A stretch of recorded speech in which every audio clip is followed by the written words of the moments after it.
Thomas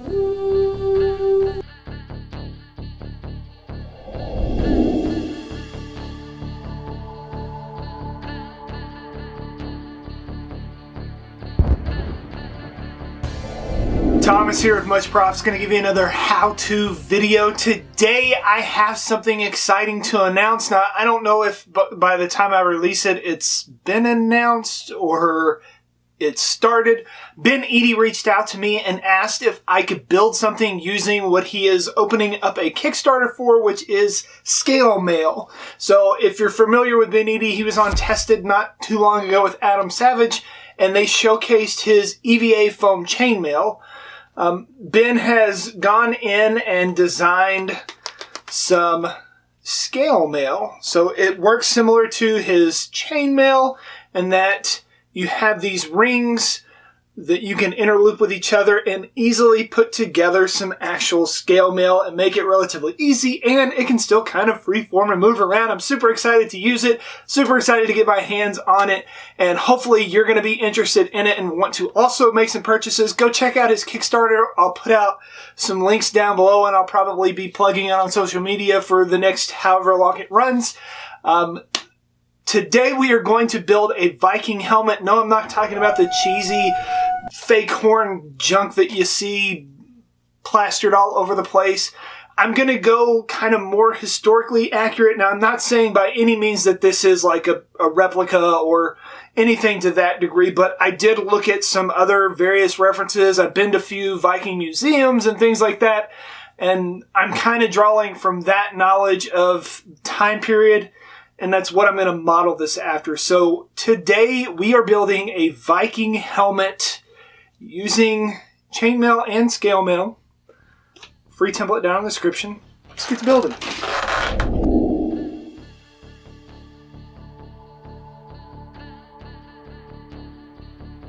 Ben was nice enough to send me some sheets of this scale mail to play around with, and this helmet idea was the first thing that came to mind. The scale comes in sheets pre-cut, so you just pop out the perforation and knock out the holes, which of course I saved for rivets and screw heads for later. The sheets contain two different layouts with 6 strips in total. One row, the looping circles lines up with the scale in the middle, and the other, the looping falls in between each scale. This is so that you can stagger the seams. If you want to have a straight row of the scale, you can just use the same looped holes. It works just like the chainmail videos that I've put out a while back, and Ben has some on his channel. Bend the loops in half and then push them straight through to the next row of looping. To get it to lay flat, you hit it with a heat gun. There are other scale mail products out there on the market, but you glue them down flat. These loops allow for movement that mimics more like real scale mail.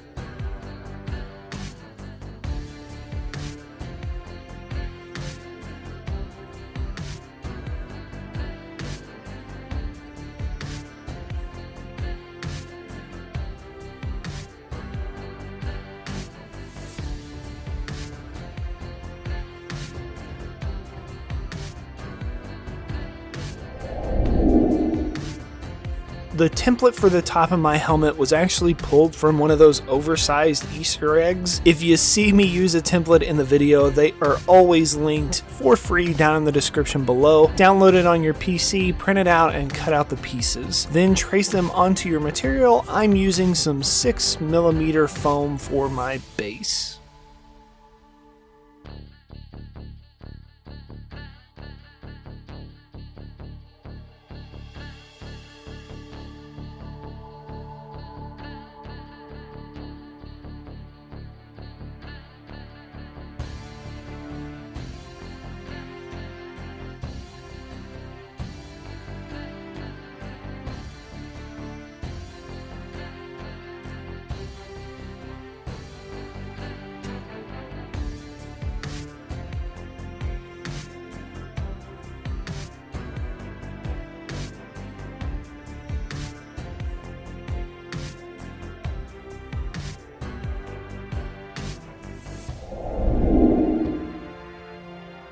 To help the shape of the top, I heat form the pieces over a round object using my heat gun. I use a glass globe that's like technically the cover for my porch light. Don't tell my wife. Heat forming not only gives it shape, but also lowers the amount of pull when you go to glue it up on the seam lines.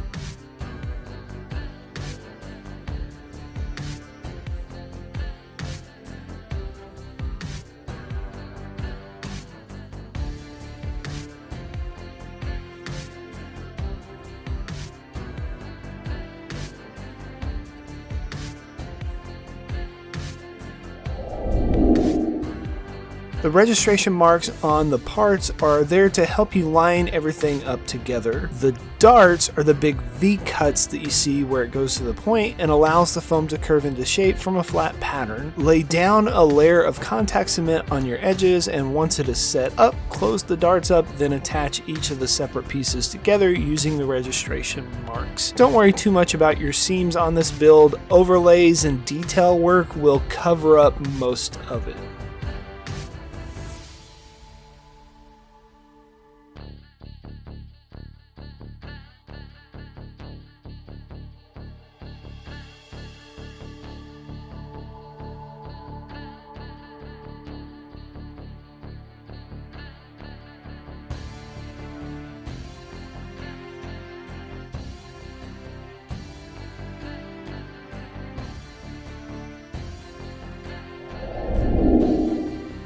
I didn't template out this piece, but here are the basic measurements for it. It is a strip of 6mm foam, 26.5 inches long by 2 inches. Then I drew a line for overlap about 1/4 inch to glue to the base. The measurements will be on the cover page of the template when you download it. My head is around 24 inches around. To scale it to yourself, you may need to reduce the size of my template. I have a video on scaling you can check out. I'll put links down in the description below, and I'll try and tag it on one of those cards that you can pull through the video.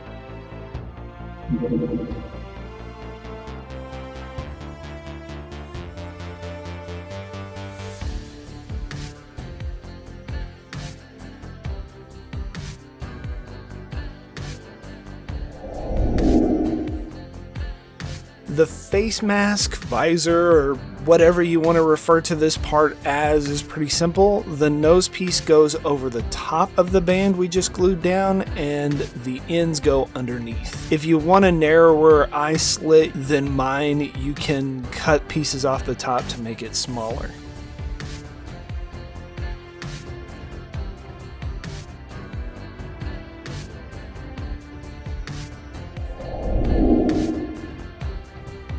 To cover up some of my seam lines and add extra layers to my helmet, I cut strips of some thinner 2mm foam. I cut some at around 1 inch wide and then some narrower ones for trim work. I am adding this stuff to also frame some overlays that are coming up.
To cover more of my seam lines from the darts, I'm gluing down these panel overlays. The more layers you add, the more intricate and realistic your build will be, and have fun with it.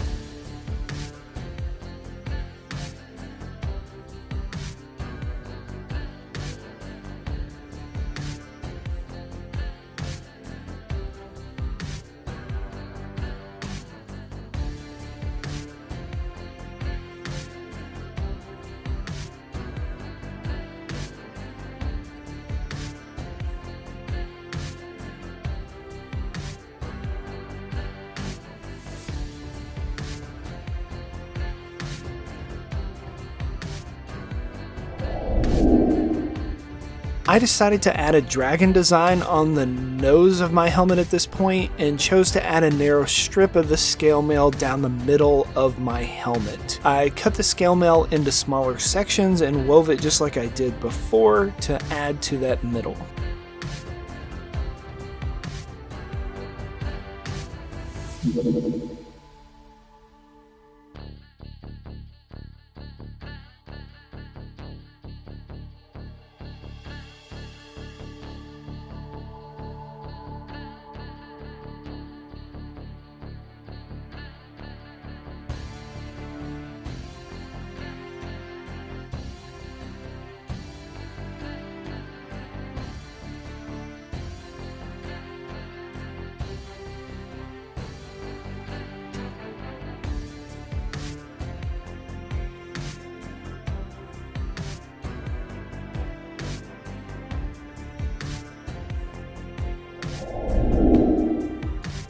I contact cement the backside of the scale mail and my helmet to glue it down into place. Then using one of Evil Ted's Cosmolds, the one that has the dragon heads on it, I filled it with hot glue, let it cool down, and then pulled it out. The hot glue makes it flexible and easier to conform to the curves of a helmet than, say, like a resin. You could also do it with a foam clay, but they take a while to dry and sometimes it gets a little hard to pull out of a mold and you may have shrinkage, so I just went with hot glue.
I've included some decorative overlays to go on these panels. Thought I could just show you a placement of all these in a real quick 3 video here together view. The knot details, I went in on the red lines with a rotary tool and sanded it back a little so that it looked like it was woven and overlaying, but it all comes from one piece. You can go to my Dwarven shield build and see the carving technique that I'm not showing here.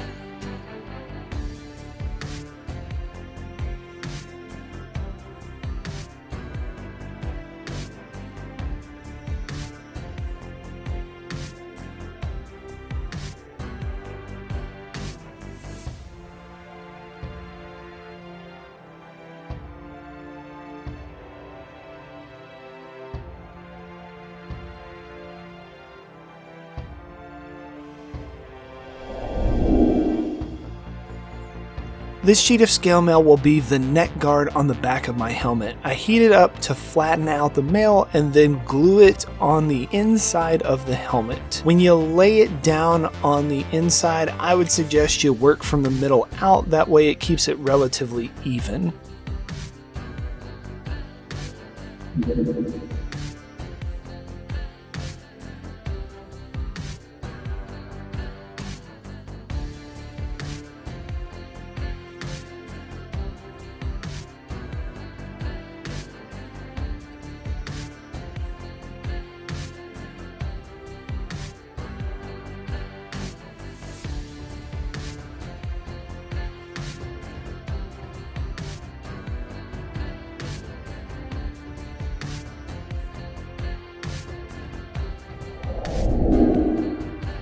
Here I am gluing on the ear guards. Parts with an R means that this is the right side. To get the left side of my pattern, simply flip the pattern label side down and trace it again. To glue it onto the base, I added a little extra piece of foam right there where the trim work is so that it gives it a larger surface area to connect with. The back of my ear guard should bridge the gap between the face mask and the front of the neck guard in the back. I, of course, added overlays and decorative pieces on top of the ear guards also.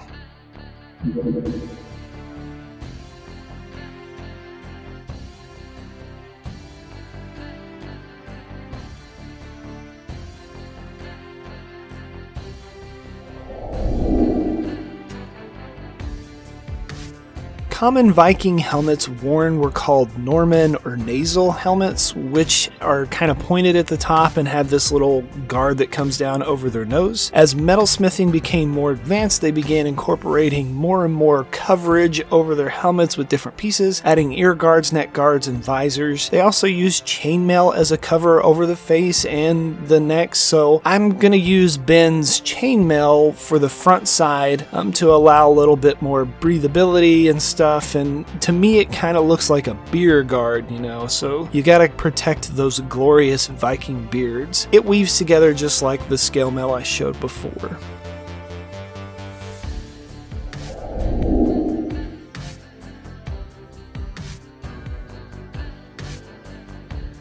Two coats of Plasti Dip to seal it with, then a light dusting of silver spray paint to put down a base color.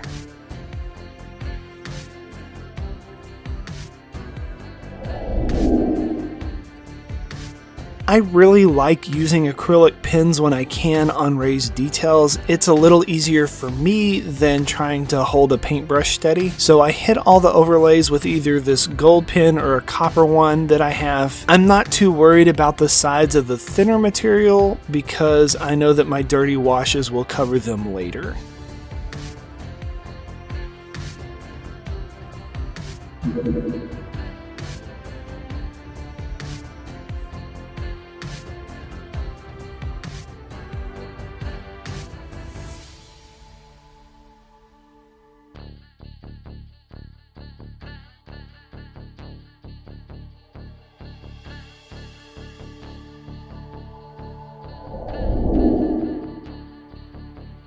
Way too clean for my taste, so it's time to dirty this bad boy up a little bit and make him look battle worn. I loosely mix some brown and black acrylic paint on a wet chip brush, then push it into the cracks and crevices. After covered, take a paper towel to pull back the wash, leaving it pulled in all the recess areas. Thanks Ben for sending me this scale mail to try out. Please go to his Kickstarter and support this awesome maker. Bring this line of EVA scale to the market. We need more creative stuff like this for makers and cosplayers, and Ben is one of those guys who's making it happen.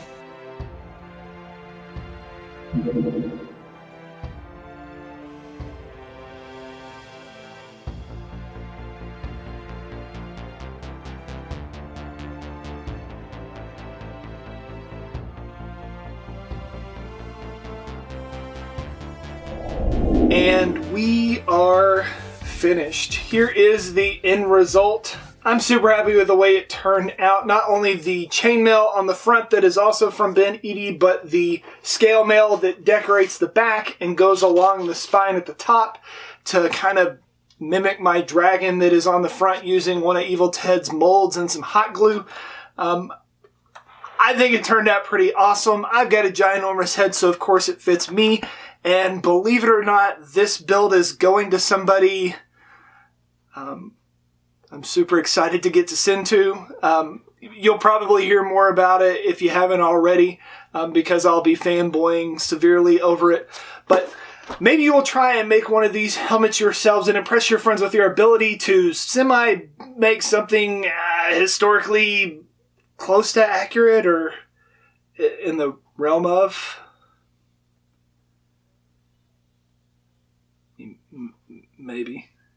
Maybe you'll get some.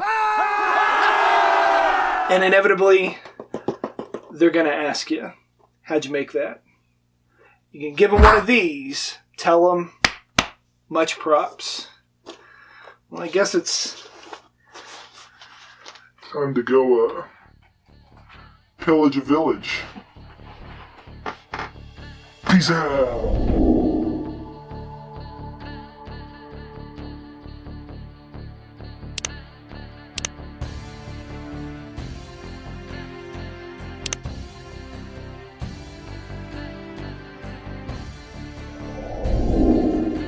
Thank you to all my Patreon members for continuing to support this channel and help me to make a bigger, better end result for you, including buying new tools and things like that. So if you enjoy what I do, please consider joining these awesome people.